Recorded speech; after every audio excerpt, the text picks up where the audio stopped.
por tener un día más de existencia y vamos a continuar con el desarrollo de los temas. En este caso vamos a estudiar el primer tema de álgebra del segundo bimestre con respecto al tema de ecuaciones. El objetivo de nuestra sesión de hoy día es estudiar la forma algebraica de la ecuación de primer grado, resolver una ecuación, hallar el conjunto solución de una ecuación y luego vamos a aprender a plantear una ecuación y cómo resolverlo. Entonces, si hacemos un poco de historia, fue Diofanto quien por primera vez introduce en el mundo de las matemáticas símbolos y letras para resolver una ecuación, por lo cual su álgebra se le llamó álgebra asincopada, que fue una álgebra que antecede a la álgebra que hoy vamos a estudiar. Bien, en primer lugar vamos a ver qué cosa es una ecuación de primer grado. Miren, una ecuación de primer grado es aquella que tiene la forma ax más b igual c. Entonces, esta es la forma general de una ecuación de primer grado. Bien, aquí tenemos un ejemplo, tenemos 2x más 28 igual 48. Como ustedes ven, está acompañada de números y letras. En este caso hay una, ¿no? Por eso se llama ecuación de primer grado, porque puede ser una o varias letras. Entonces, una ecuación viene a ser una igualdad, donde la primera expresión se llama primer miembro,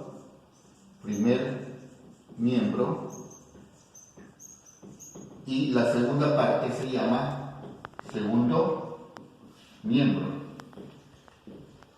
¿no? Entonces, una ecuación puede estar formada por una o más variables. Decimos que es una cuando hay una sola incógnita, una sola variable. Puede tener dos variables, en ese caso sería una ecuación con dos variables, y cuando no hay otra ecuación se llama ecuación diofántica. Generalmente para resolver una ecuación con dos variables tengo que tener otra ecuación. Y fíjense, esta es una herramienta fundamental, poderosísima, para poder resolver problemas de matemática.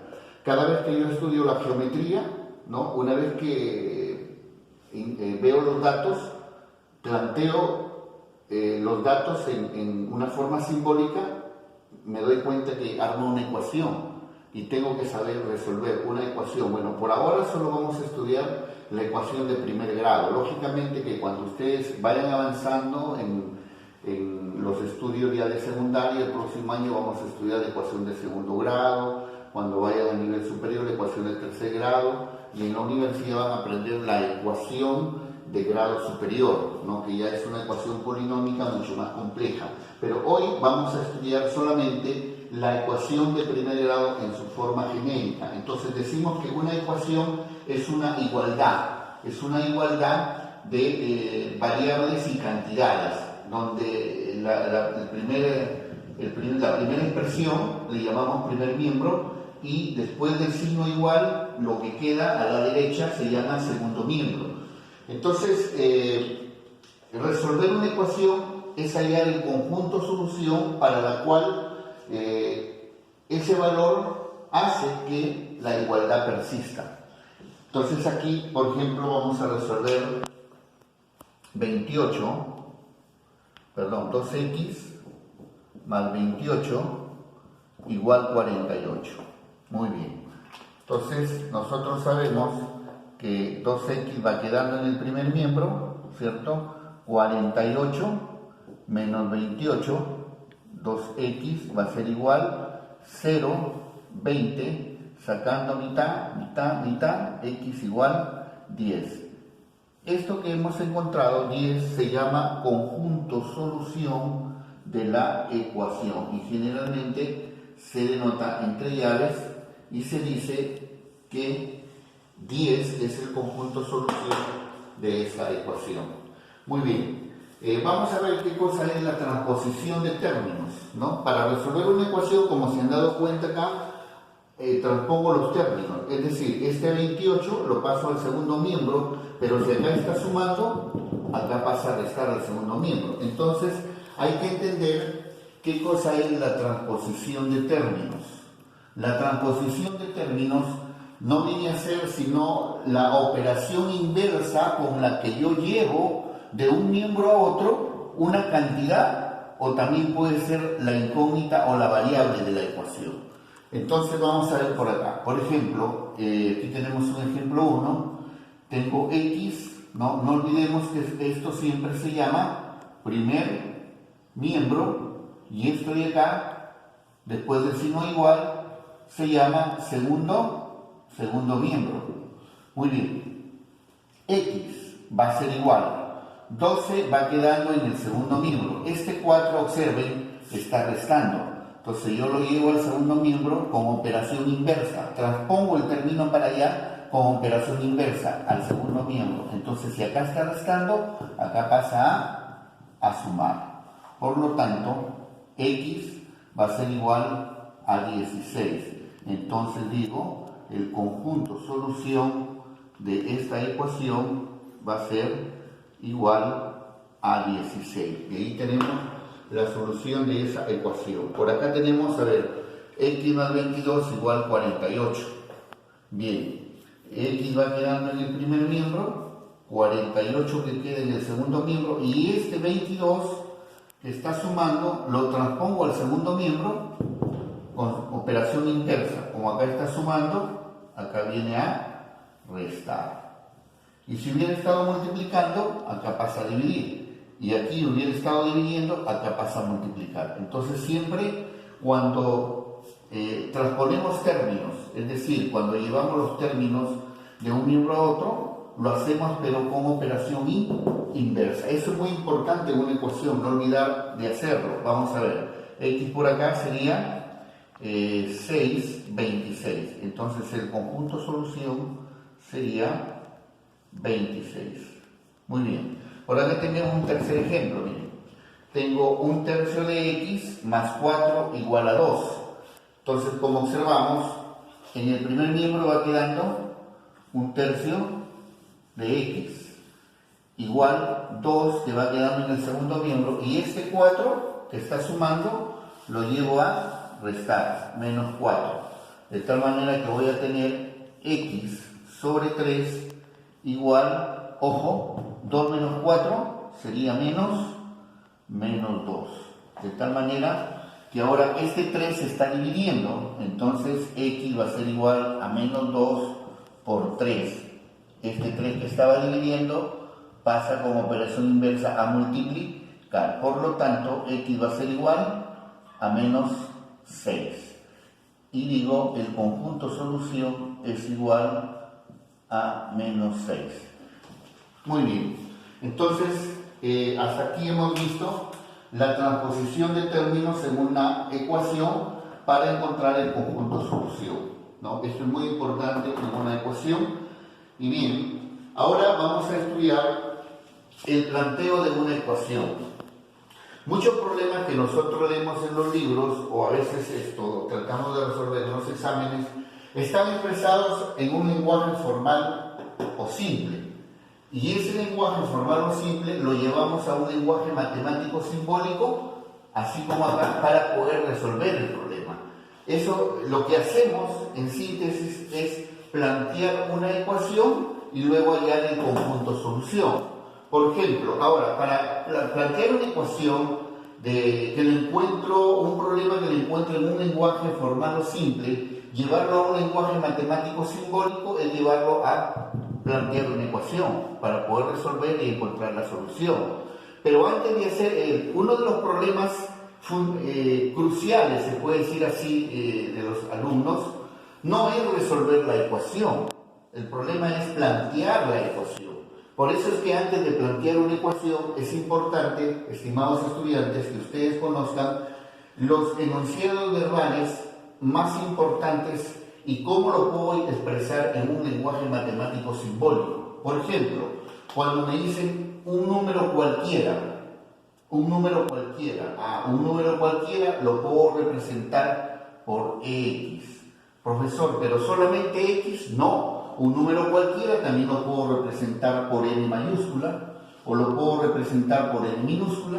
Un número cualquiera lo puedo presentar por A o también lo puedo representar por B, ¿no? Por cualquier letra del alfabeto griego, no necesariamente por X, ¿ya? Bien, ahora, un número disminuido en 8.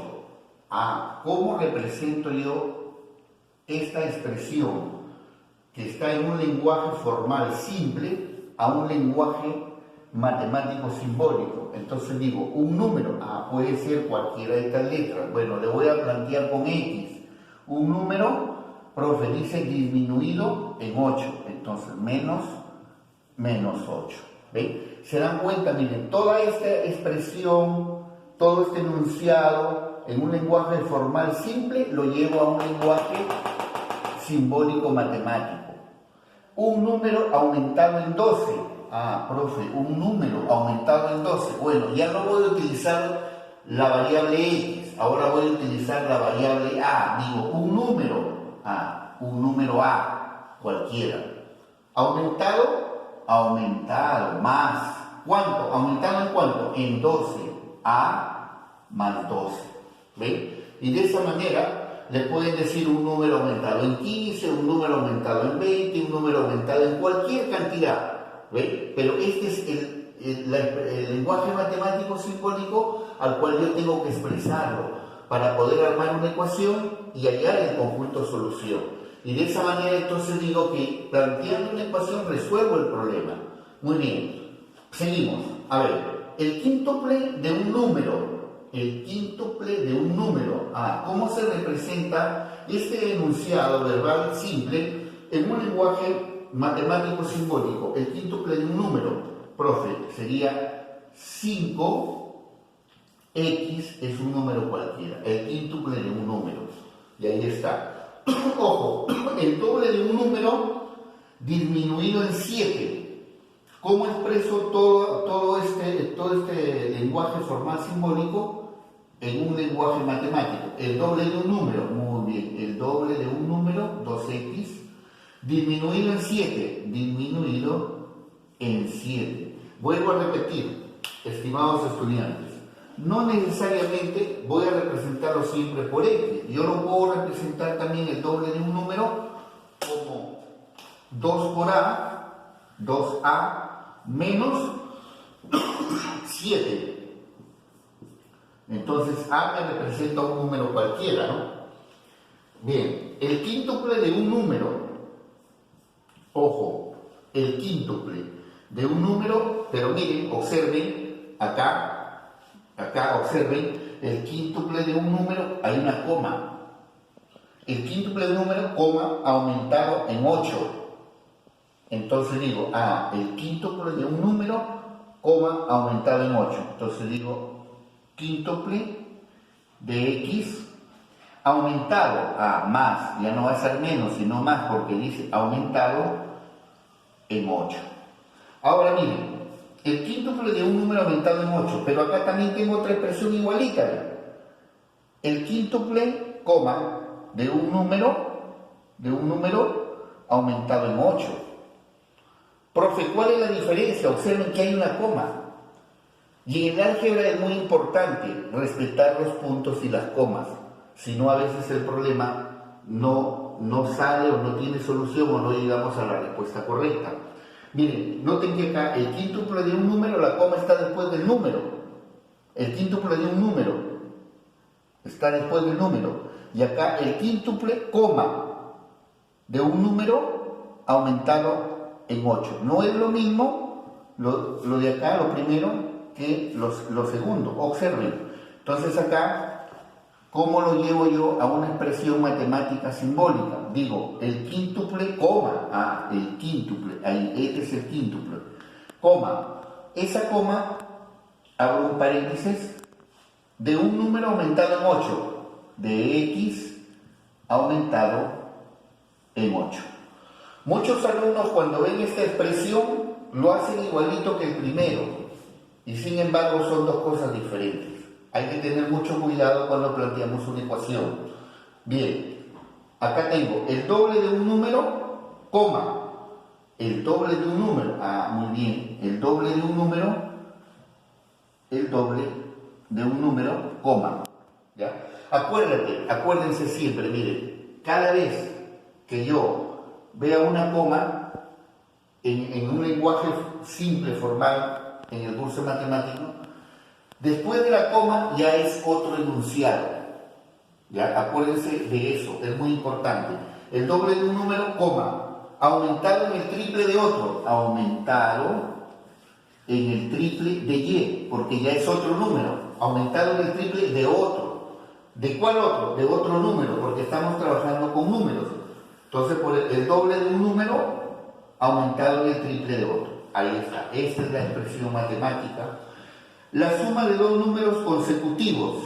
La suma de dos números consecutivos. Bueno, miren, aquí hay algo muy importante. Usted tiene que aprender a manejar esto para poder resolver problemas, sobre todo de aritmética, ¿no? de geometría, ¿no? Por ejemplo, cuando te dicen en un ángulo llano se dividen dos ángulos consecutivos, ¿no? Dos ángulos consecutivos cuya razón es 2, por ejemplo. Y a veces la suma de dos números acá, consecutivos. Bueno, ¿cómo represento yo la suma de dos números consecutivos? Puedo representar como A más 1, primer número, primero, el segundo número como A más 2. Y me dicen la suma de esos dos números. Entonces, yo lo represento así. A más 1 más A más 2. Pero no es la única forma de representar la suma de dos números consecutivos. Yo puedo también, miren, expresar el primer número, el primero, como A menos 1 y el segundo como A. Entonces, A menos 1, la suma de estos dos números, me queda así la expresión matemática simbólica, ¿no? Entonces, yo recomiendo siempre que el alumno maneje este detalle, porque es más fácil para simplificar expresiones algebraicas y llegar a una solución más rápida. Esto me permite resolver un problema en el menor tiempo posible. Por ejemplo, ¿qué hubiera pasado en un enunciado si te hubieran dicho la suma de tres números